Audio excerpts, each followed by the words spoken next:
Okay, we are now on to Barron FRQ confidence interval question number 2. This one regarding the H1N1 pandemic.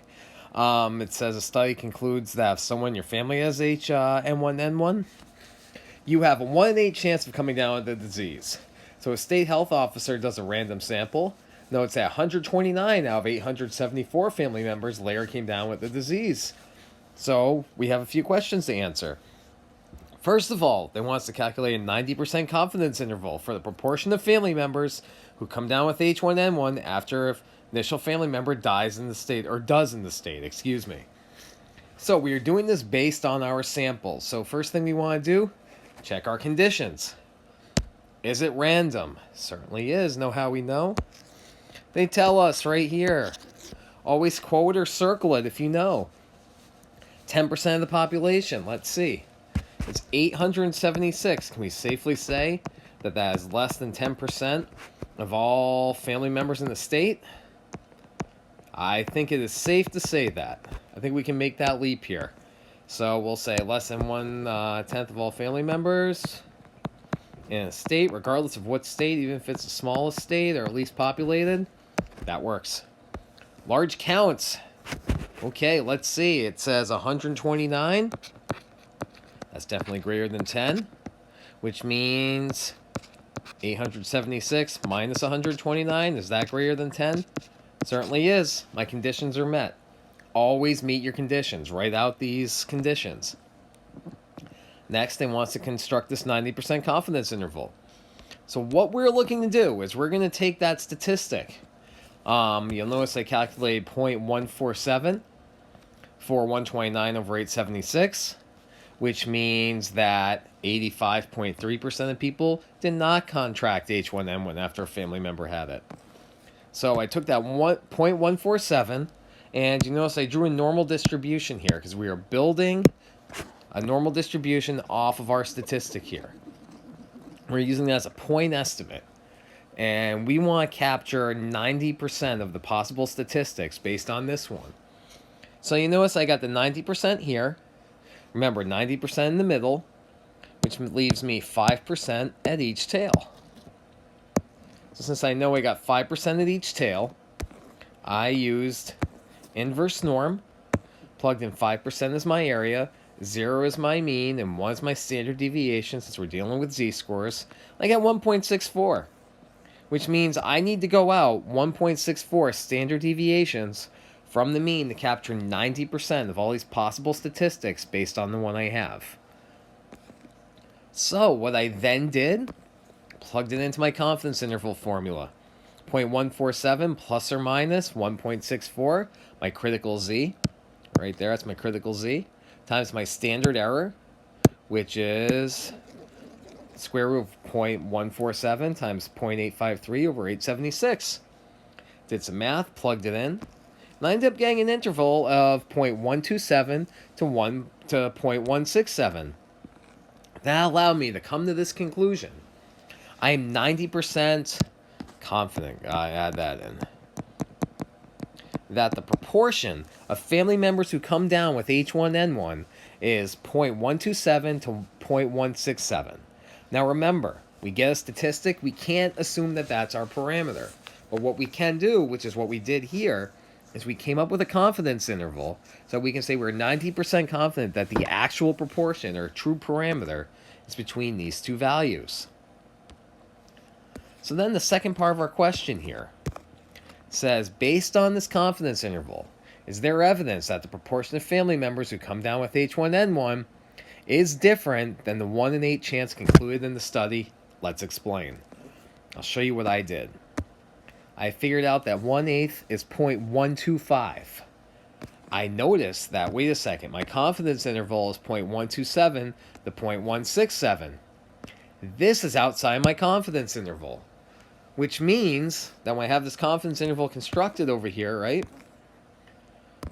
I got 0.127 here to 0.167. So that means that 90% of my statistics are probably going to be falling within this range. Only a small few are going to be falling outside this range. That 0.125 falls outside my confidence interval, falls outside that range. So there isn't a very big chance that that's actually true, because most of my the confidence interval captures a lot more statistics, but it doesn't capture this one. It doesn't capture that 0.125. So that 0.125 is outside my confidence interval. I can say, based on what I'm looking at here, there is some evidence that that 1 in 8 chance isn't necessarily true. That the actual proportion might not be that 1 in 8, because my confidence interval did not capture that. So, of course, there's a 10% chance my confidence interval didn't capture the true parameter. But, that's, you want to think about it. That seems like it's a low probability, and them getting this outside of there. So, I can reach the conclusion that there is some evidence that, maybe that published study isn't necessarily true based on what I did here. The last part of the question: would it be any different if it was a 99% confidence interval?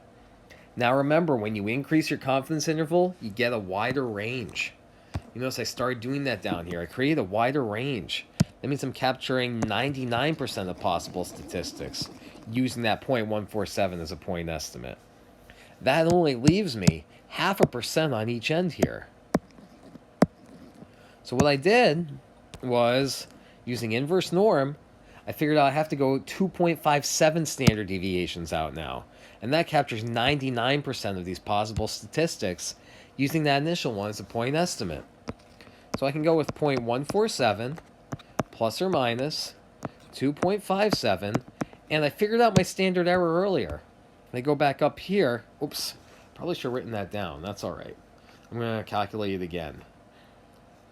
0.147 times 0.853 divided by 876. I got a standard error of about 0.012.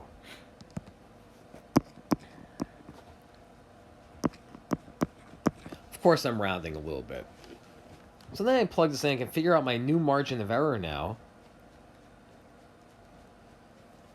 Alright, which is about 3%. So 0.147 plus 0.03 now. So what happens now is I extend that range. That range gets a little bit bigger. Now my range is about 0.117 all the way up to 0.177. I'm more confident, but I have a bigger range of values now. So now, within my 99% confidence interval, I'm 99% confident that the actual proportion of family members who catch H1N1 after another family member has had it is somewhere between 0.117 and 0.177. Don't mind that noise, it's just my dog. So now, I have a wider range of values here. And that 1 in 8 does fall within this confidence interval. So I can say I'm 99% confident that the actual range of values here, I'm 99% confident that the actual parameter is going to be somewhere between 0.117 and 0.177. That means that there's a 1% chance that it actually is outside of this. So, since I widened my confidence interval, it now includes that 0.125, which would be somewhere right around here. So, my confidence interval, making it wider, yeah, I guess the good news is it does include that initial proportion they put in the study. However, by making it wider, I'm a little less accurate now. That's the key with these confidence intervals. The wider your range, the less accurate you are. And, I mean, you can be more confident, because, of course, you can be more confident. You're giving a bigger range of values. You're not really narrowing down your prediction here. So I wanted to walk you through number 2 as well. I realized that part B was a little tricky, but you're going to be doing stuff like this once you get into hypothesis testing in the next week or two. So hopefully this helped. And again, if you have any questions, you can reach out to me at my school email address or gamashstats@gmail.com.